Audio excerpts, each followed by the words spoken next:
was 2027. Advances in biotechnology were helping people improve their physical and mental abilities to an amazing degree. Provided, of course, they had enough money. A new breed of people was emerging, half human, half machine. And in Detroit, at least, not everyone was happy to see it. I'd just landed a job as head of security at Sarif Industries, a cutting-edge biotech firm. David Sarif himself handpicked me for the job, said he needed me to keep his people safe. My ex, Megan Reed, was one of them. Brilliant neuroscientist, Megan had found a way to make augmentation safe and affordable for everyone. All she had to do was present her research to Congress. But the night before her big meeting, my security measures failed. A team of Black Op mercenaries stormed into Sarif headquarters, massacring everyone in sight. 3 of the mercs were heavily augmented walking tanks. Their mission? Take out Megan and her team. I tried to stop them, but their leader tossed me through a plate glass wall. Last thing I heard as his bullets slammed into my brain was Megan's dying scream. I should have died with her. Only I didn't. High-end military-grade enhancements saved my life. The best augmentation Sarif's money could buy. It took me half a year to get a feel for her. Should have taken longer. But 6 months into my recovery, Sarif Industries was attacked again. This time, by a radical group of pro-human purists. Violent, militant, and fanatically opposed to human augmentation. They claimed to be members of Humanity Front, a non-profit organization that wanted the UN to limit biotechnology research. The thugs broke into Sarif's factory and found machinists working overtime on a top-secret military augment called the Typhoon. Sarif sent me to retrieve it, and when I did, I found one of the so-called purists next to it, wired with cerebral implants, trying to download its classified specs. Obviously, something more was going on. The Aug killed himself before I could question him. Sarif ordered me to dig deeper, so with the help of Frank Pritchard, Sarif's head of cybersecurity, I did. Turns out a second hacker had been controlling the Aug's actions from somewhere off-site. Pritchard and I tracked his signal to a secret FEMA internment camp in Detroit. The Black Op mercenaries were there. The same mercs who'd left me for dead 6 months before. Figured they'd try again when they saw me. It wasn't so easy for them this time. I took out the tank named Barrett, even got him to give me a new lead. A penthouse apartment in China. Of course, we both knew it would be a trap in the end.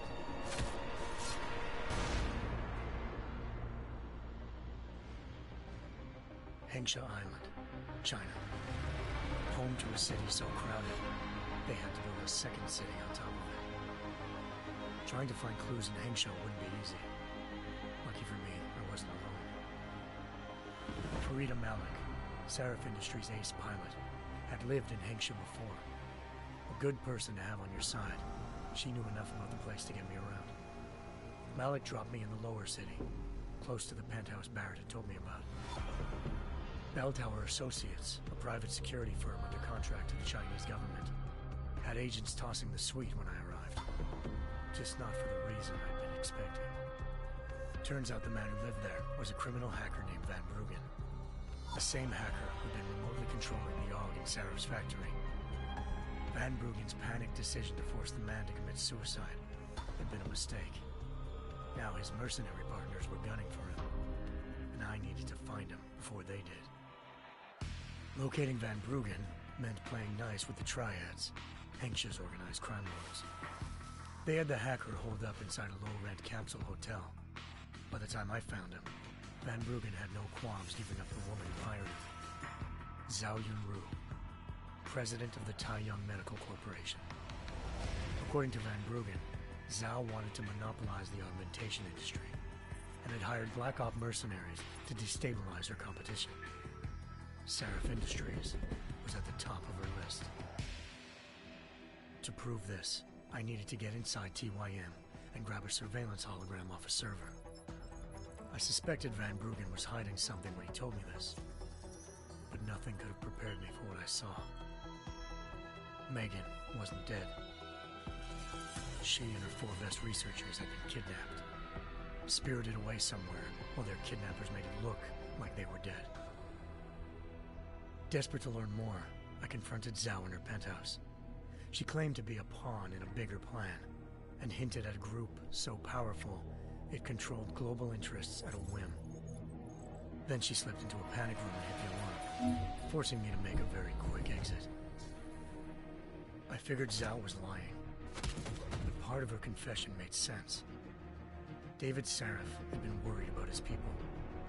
So worried, he'd required all of them to have subdermal locator devices surgically implanted. The GPLs would have been broadcasting the day of the attack. But Zhao said a single call to Picus, the world's leader in global 24-hour satellite news, had turned those signals off.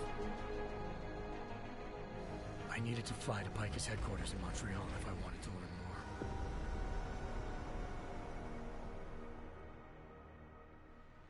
Eliza Cassan, Picus Communications' First Lady of News.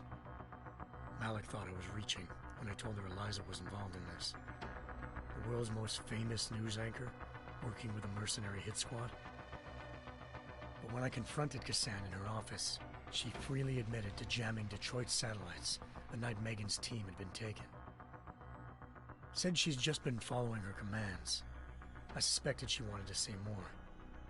But Black Op mercenaries showed up looking to shut us both down. And just like that, the Eliza I'd been talking to disappeared. The Mercs were led by an augmented killer I'd crossed paths with twice before. Fedorova, a woman who'd made silence her best friend. She waited for me to track Eliza's transmission to a secret server room underneath the Picus complex, then jumped me from behind. A deadly fight ensued. I made sure she never moved silently again. With Fedorova down, and no one left to keep Eliza quiet, she reappeared. Turns out Picus's First Lady of News wasn't a lady at all. She was a sophisticated AI program, engineered to monitor data streams and control what people believed. Eliza told me the Mercs had brought in a Humanity Front doctor named Isaiah Sandoval to remove the scientist's implanted tracking devices while Detroit's satellites were down. She also told me to speak to David Sarif if I wanted to learn more. By the time Malik and I got back to Detroit, tensions between normal and augmented citizens had reached a flashpoint. Riots were breaking out in several cities. The UN was being urged to intervene. Sarif was trying hard to convince Hugh Darrow, the inventor-turned-philanthropist who'd once been a leading proponent of enhancement technologies, to help stop a possible regulatory vote. Sarif had a lot riding on Darrow. Megan's discovery would have given millions of people the chance to evolve beyond their normal human abilities, and at the same time catapulted Sarif Industries to the top of the Fortune 500. According to Sarif, Megan's kidnappers knew this, and didn't want people evolving unless they controlled how it was done. He called his enemies Illuminati, and urged me to keep searching. Determined to do so, I tracked down Sandoval via America's most outspoken augmentation opponent, Bill Taggart, Sandoval's boss and founder of Humanity Front. Sandoval admitted to operating on Megan's team when I confronted him, but said he hadn't removed their GPLs. He'd merely switched them to a different frequency. Pritchard was able to trace one of the signals to China. Malik and I immediately took off in pursuit. Unfortunately, the Illuminati were one step ahead.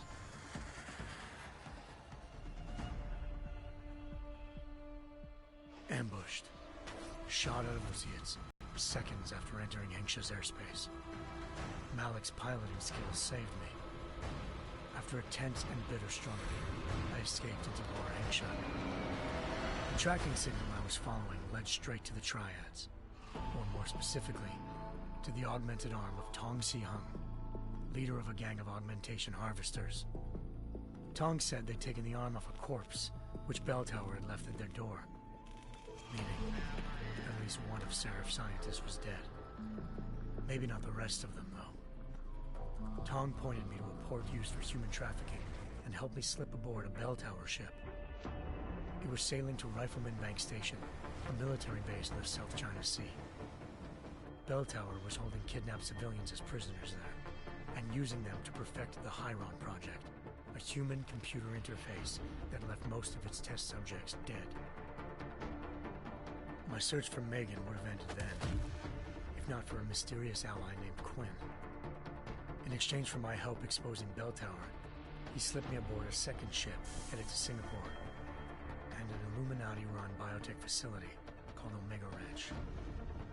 3 of Serif's scientists were there, forced by their captors to create a technology capable of remotely shutting down augmented abilities. Thanks to an emergency recall notice issued by the World Health Organization, millions of people all over the world already had the biochip installed.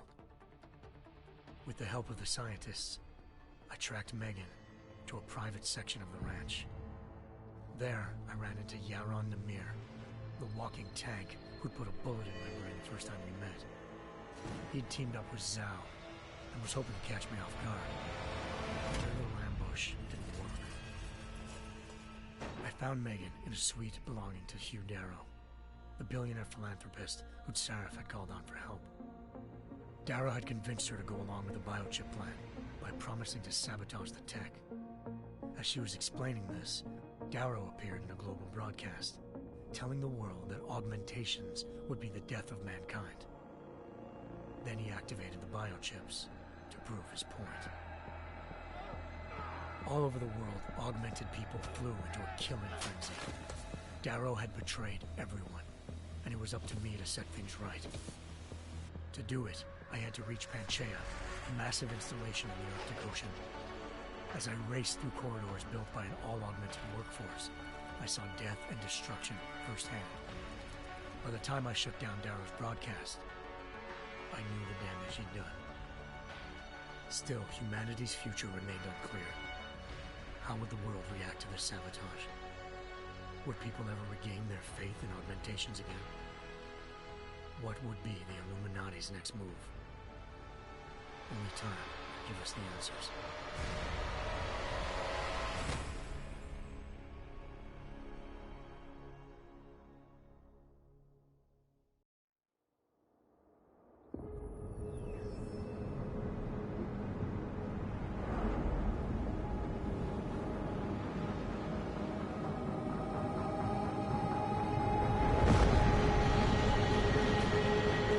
I once thought I could save the world. Now look at it.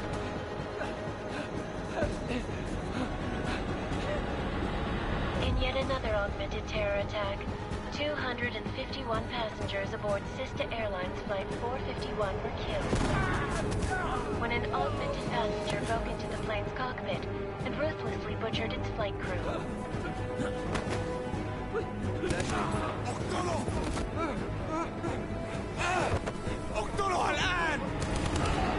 Details recovered from the black box recorder suggest that the man may have been suffering flashbacks to the AUG incident. That horrible day 2 years ago when augmented people all over the world flew into a psychotic killing spree, causing the greatest loss of life in recent history. Sometimes, you just have to let go. And embrace what you've become. Not gonna go all wonky on us now, Hansa, are you? Well, if I do, McCready, I guarantee you'll never see it coming. Agent Jensen! Am I gonna have a problem with you? No, sir. No reason to assume you would. Good. Because you are the only augmented operative on this team, and I intend to make good use of you. Listen up, all of you. We got a sandstorm barreling down our arse and we can't afford to make mistakes.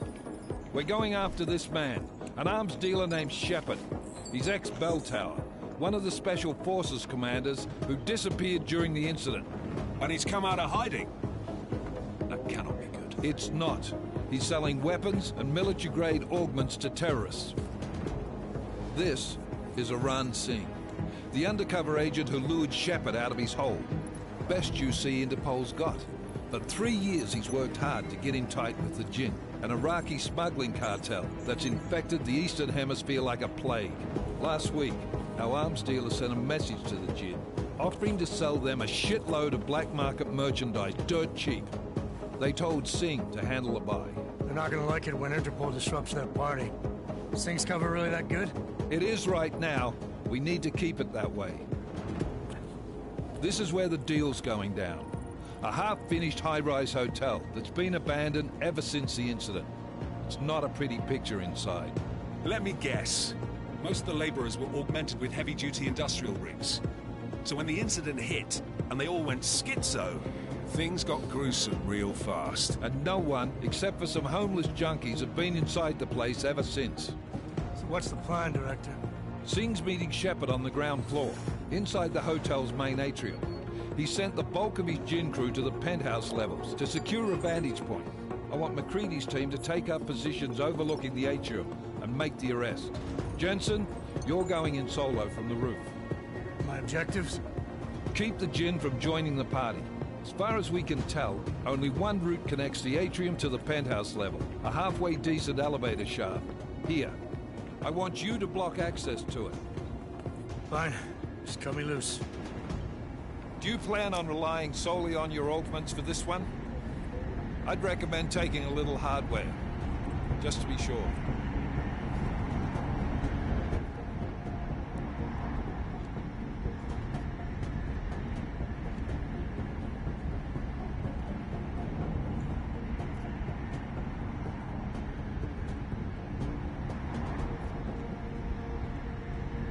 We've got a UC in there.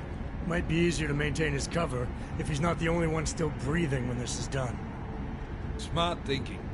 Yeah, but if anything does happen to him, you'll be telling his wife. After you get out of the hospital, of course. What about range? There's lots of wide spaces and high ceilings in there, but a number of tight and constrained rooms too. So it's a crapshoot, really.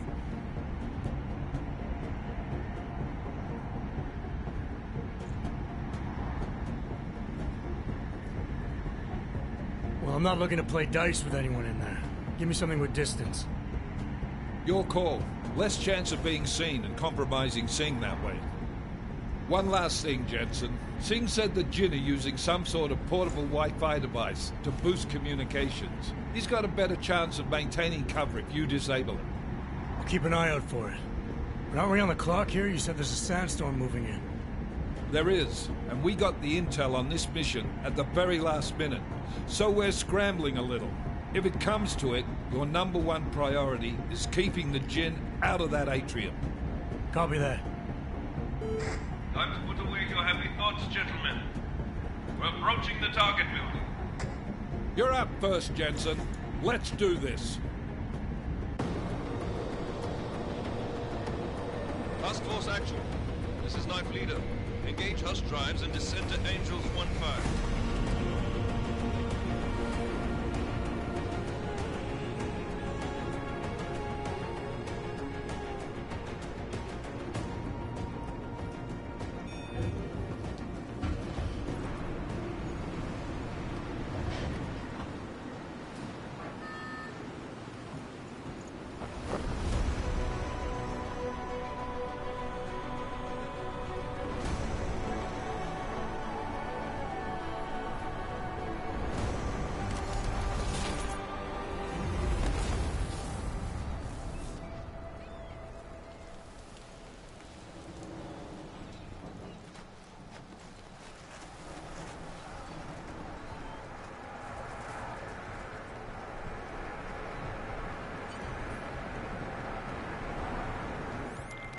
Team leader, this is Jensen. I'm on the roof.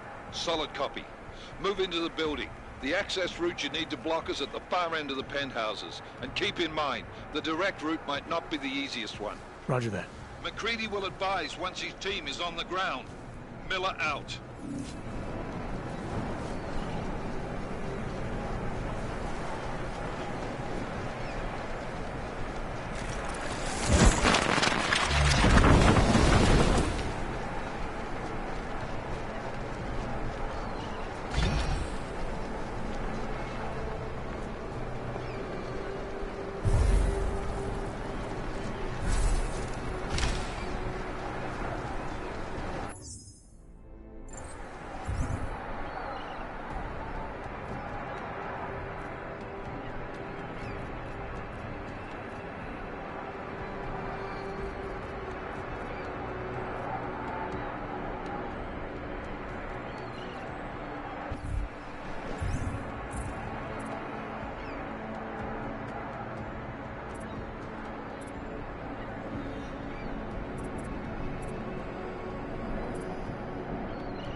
Jensen, we're moving through... Oh, fuck! What's wrong? The Jinn have got a few Jennies up and running. Gonna have to hack keypads. You should enjoy it, McCready. They have colors and shapes. Just remember, red means bad. Fuck you.